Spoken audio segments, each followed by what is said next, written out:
महासतियों की अमर कहानी। सुनो सुनो ए दुनिया वालों, महासतियों की अमर कहानी।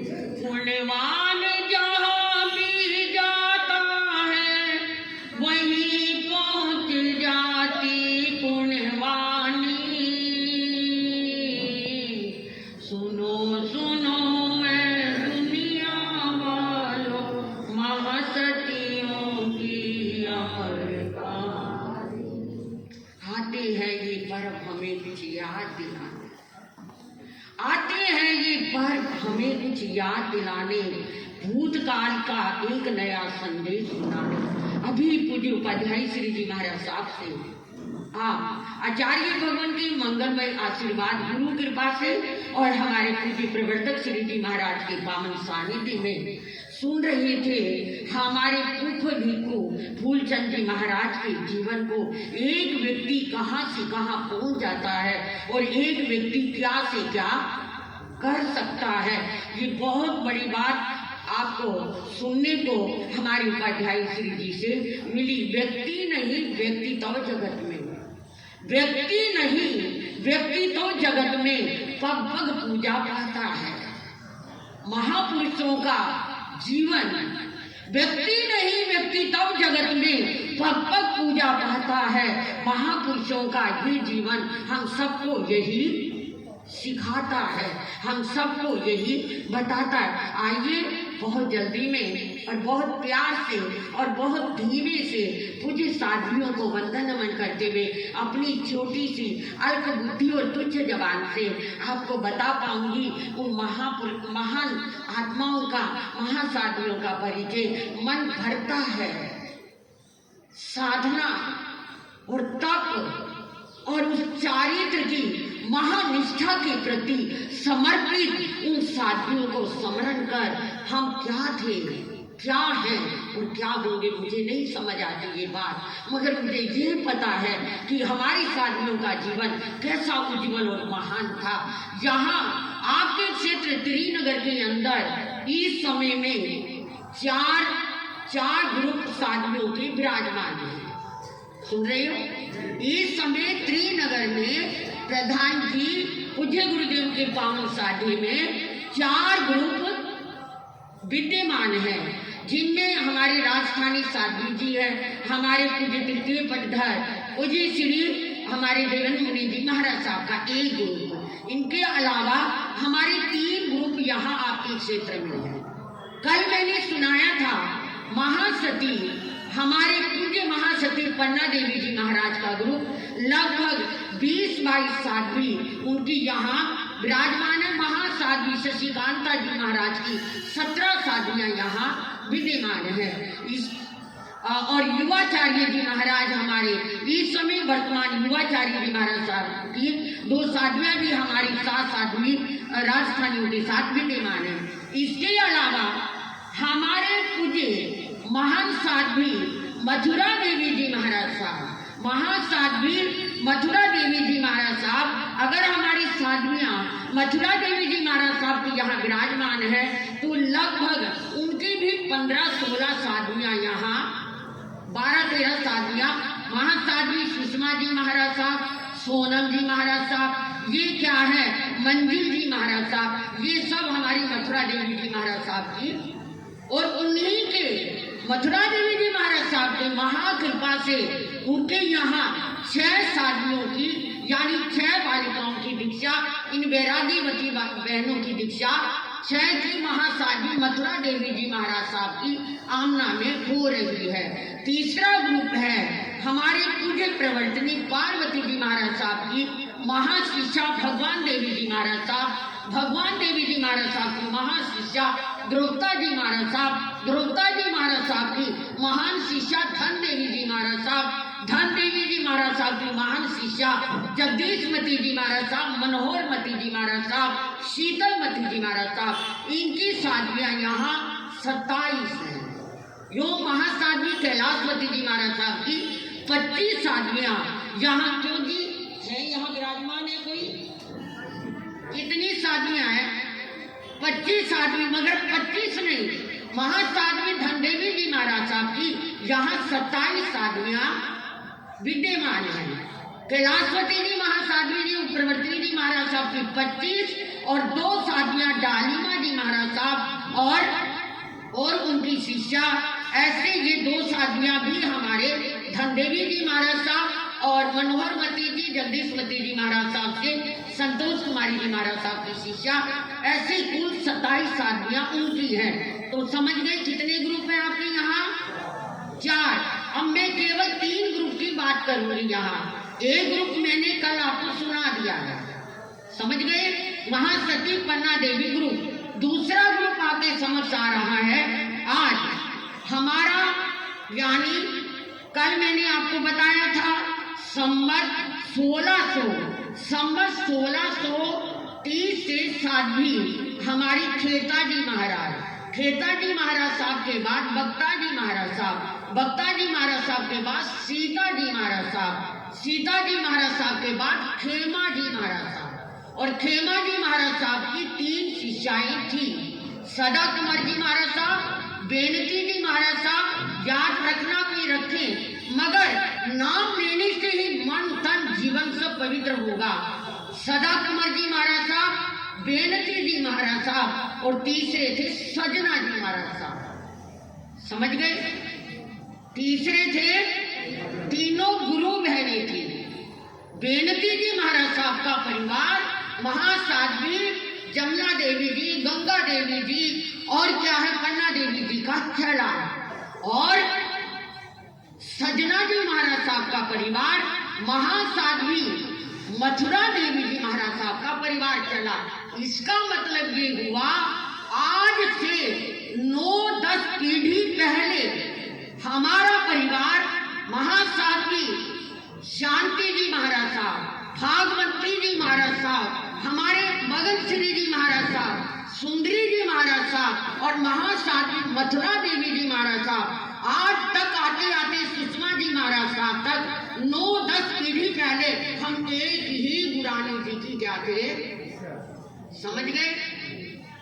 ये तो जोड़ तोड़ लगा ही लोगे ना। बेनती जी महाराज साहब और सजना जी महाराज साहब दोनों क्या थी? गुरु बहनें थी। बेनती जी महाराज साहब की क्या है शिष्या सजना जी महाराज साहब, जो कि एक राजपूत परिवार से थी। सजना जी महाराज साहब की 2 शिष्याएं थी, दोनों ही प्राकांड, एक ज्ञाना जी महाराज साहब और एक शेरा जी महाराज साहब। ये बात है लगभग 1810 की। 1810 में ज्ञाना जी महाराज साहब सुनाम में विराजमान थे, और उस समय हमारा सरमन भरत हमारे छजमल जी महाराज साहब के स्वर्गवास के बाद क्या हो गया था, उत्तरी भारत में लगभग समाप्त जैसा हो गया था। जिसके बाद छजमल जी महाराज साहब के बाद, और ये चिंता सताने लगी ज्ञाना जी महाराज को, और वो बड़ी प्राकांड आगम ज्योतिष की विद्वान थी, शारीरिक लक्षणों की भी ज्ञाता थी। एक भाई उनके चरणों में राजपूत आता था, उसके 7 बेटे थे। एक बेटे के लक्षण देखकर उन्होंने अपना पल्ला पसारा और कहने लगी, एक बेटा मेरे को गोद दे दे, मुझे शासन की प्रभावना के लिए अर्पित कर दो। वो जमाना था, लोग श्रद्धालु थे, लोगों में प्यार होता था। महासाध्वी जी को एक बेटा जो अभी 10-11 वर्ष का था दे दिया। साध्वी जी ने लेकर उनको संघ को समर्पित कर दिया और स्वयं उसको पढ़ाना शुरू किया। समय आने पर उस बच्चे का नाम रामलाल था। समय आने पर उसको दीक्षा दी, और दीक्षा स्वयं पाठ पढ़ा करके, आप क्या पाठ पढ़ाया महासाध्वी जी ने, ज्ञाना जी ने, और पाठ पढ़ाने के बाद क्या साध्वियों की नम्रता, सरलता सुनेगी मेरी साध्वियां रही होगी कि पाठ पढ़ाते ही उस मुनिराज रामलाल को ऊपर बैठा दिया, और स्वयं क्या है सोचिए, रजत रज ऊपर चढ़े, नरमाई के दान, पत्थर ठोकर खाद है, करड़ाई के तान। वो रामलाल जी महाराज जिन्हें एक सुनाम में विराजमान यति के द्वारा बहुत ज्ञान ध्यान इस मत का, अपने मत का, स्व मत का, पर मत का बहुत ज्ञान दान दिया। और वही रामलाल जी महाराज साहब के आगे चलकर 7 शिष्य हुए, जिनके अंदर प्रतिबोध देकर ज्ञानाजी महाराज ने क्या है उनको क्या आगे बढ़ाया, पढ़ाया लिखाया। और उनकी गुरु बहन शेरा जी महाराज, जो वास्तव में शेर की तरह दहाड़ती थी, ऐसी शेरा जी महाराज ने उनको क्या है आगे बढ़ाने में, अमृतसर में जब प्रचार प्रसार करते हुए ज्ञानाजी शेरा जी पहुंचे, वहां उस समय अमृतसर के ओसवाल परिवार के भाई अमर सिंह बहुत दुखी थे।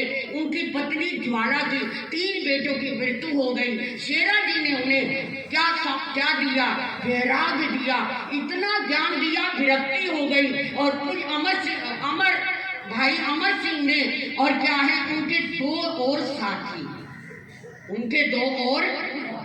साथी राम रतन जी और तीनों ने मिलकर इनके पास कुछ रामलाल जी महाराज साहब के पास दीक्षा ली। और कुछ अमर सिंह जी महाराज हमारे पंजाब के महान क्या बने, आचार्य बने। ऐसे शेरा जी महाराज साहब का जीवन बहुत ऊंचा जीवन रहा। ये रावलपिंडी की थे। ऐसे में महासतियों का जीवन आगे बढ़ता रहा। और क्या है ये अध्ययन के साथ साथ स्वाध्याय में लीन रहकर समाज को चारित्र का और मांसाहार त्यागने का संदेश देती रही। विक्रम संवत 1824 में सियालकोट में इनका क्या समय आने पर वैराग्य यानी शादी हुई। और क्या है इनका सियालकोट में ही वैराग्य लगा। किसके द्वारा, ज्ञानाजी महाराज के द्वारा। और 51 यानी इनको आज्ञा नहीं मिली, बहुत वैराग्य चढ़ता रहा। इतना परिवार वालों ने कष्ट भी दिए, मनुहार भी की, लेकिन इतना कट्टर वैराग्य था इनका, क्योंकि वैराग्य वाला व्यक्ति ही इस संयम के सूर्य को चमका सकता है। 51 वर्ष की उम्र में आकर इनको क्या मिला, दीक्षा मिली। और इसी 51 वर्ष की आयु में उन्होंने राम रतन जी महाराज, जयंती दास जी महाराज, कुछ अमर सिंह जी महाराज साहब को वैराग्य दिया। ये 1890 की घटना है। विक्रम संवत 1890 की ये घटना है। एक दिन शेरा जी महाराज क्या है सियालकोट के अंदर विराजमान थे और वहां पर वो अपने ज्ञान का प्रचार प्रसार कर रहे थे। और उसी पहली श्रेणी के अंदर बालक सोहन लाल भी बैठे हुए थे चौकड़ी लगा करके। जब वो ऐसे बैठे हुए थे तो अचानक प्रवचन करते हुए जैसे मैं हम बोल रहे हैं, उनकी निगाह उनके पांव पे चली गई। बालक बोल दो ना, बालक सोहन लाल जी के पांव पर चली गई। अब जब जैसे ही उन्होंने बालक सोहन लाल के पांव को देखा, वो लक्षण को जानती थी, उन्होंने बालक सोहन लाल जो अभी 14-15 साल की आयु का था बुलाया और कहा, वत्स बेटा, आपका पांव बताता है कि आप पूज्य बनकर के बहुत बड़े साधक और बहुत बड़े आचार्य बनोगे। स्थानकवासी आमना के सोहन, सोचो। जब सोहन लाल ने ये सुना तो शेरा जी महाराज को कहने लगा, की कहते ने गुरु जी, महासती जी की कहते ने तुसी, मेरी तो उन्मंगनी हो चुकी है। क्या कहने लगे, मंगनी समझ गए? गुरु जी, महासती जी, मेरी तो मंगनी हो चुकी है। तो मंगनी हो गई तो की हो गया? गुरु जी, ओदा दिल तो बड़ा दुखी होएगा। अगर मैं तो सोहनलाल जी महाराज के चारित्र में पढ़ना कि ओदा दिल बड़ा दुखी होगा। गुरु जी आप बताओ उसका दिल दुखी कर तू क्या? जब ये सुना, ऐसा जब सुना, सुनने के बाद शेरा जी महाराज ने कहा, और जो जैन धर्म का इतना प्रचार प्रसार आपके द्वारा होगा, एक मंगनी को बंद कर रह जाएगा क्या सोहनलाल से? जब ये सुना जागृति आ गई, कहीं मंगनी गई और कहीं कुछ गया। सोहनलाल पूजाचार्य श्री जी महाराज के चरणों में पहुंच गया। बड़ी कठिनाइयां सही तो सोहनलाल जी महाराज के जीवन में बहुत कठिनाइयां आई।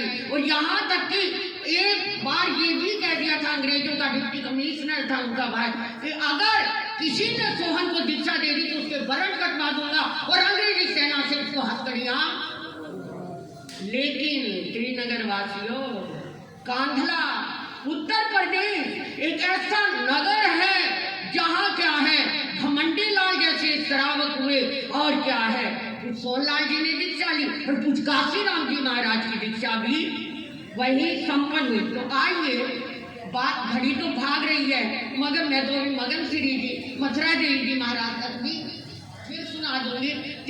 मैंने केवल तीन ही बात, यानी हमारे यहाँ तीन विराजमान है गुरु, उन्हीं के बड़ों की बात सुनानी है।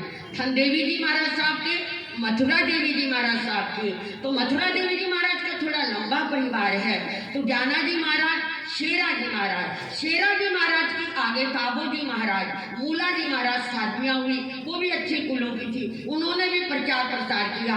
मूला जी महाराज साहब ने फिर आगे खुब्बा जी महाराज हुई, और खुब्बा जी महाराज के साथ मेनू जी महाराज ने, कोई अमर सिंह जी महाराज साहब के समय में खुब्बा जी महाराज साहब और मेनू जी महाराज साहब का बहुत प्रचार था। और यहाँ तक कि मेनू जी महाराज के चरणों में समय पा करके मथुरा का आना हो गया। मथुरा तो आपके हरियाणा की थी, पुरखास गांव के थे, पुरखास गांव के थे मथुरा जी महाराज। और पुरखास गांव में उनका जन्म हुआ था राठी परिवार में, और उनके पिता मथुरा के बहुत शौकीन थे। यानी मथुरा समझ गए, जैसे आज प्रयागराज पर करोड़ों लोगों का, ऐसे वो मथुरा पर जाते थे। मथुरा पर गए हुए थे, वहीं पता लगा मेरे घर में बेटी हुई है, चलो जी उसका नाम क्या रखेंगे, मथुरा। ऐसे मथुरा देवी का नाम मथुरा रखा गया। और मथुरा जी महाराज साहब की तो थी, ये खद्दरधारी मथुरा जी कैसे थे, क्या थे, समय आने पर बताऊंगी। ये तीन ही तो ग्रुप है हमारे। अब आज थोड़ा लंबा सा विषय भी हो गया, समय भी कम था। इन्हीं शब्दों के साथ कुछ प्रवर्तक श्री जी महाराज को सुनेंगे। मेरे लिए, मेरी पूज्य साथियों की आमना के लिए कुछ भी ऐसा शब्द निकला हो तो हे महासती जी महाराज मुझे क्षमा का दान देंगे। इन्हीं बातों के साथ मैं उनके चरणों में कोटि कोटि वंदन मन करते हुए विराम देती हूँ और इन्हीं शब्दों के साथ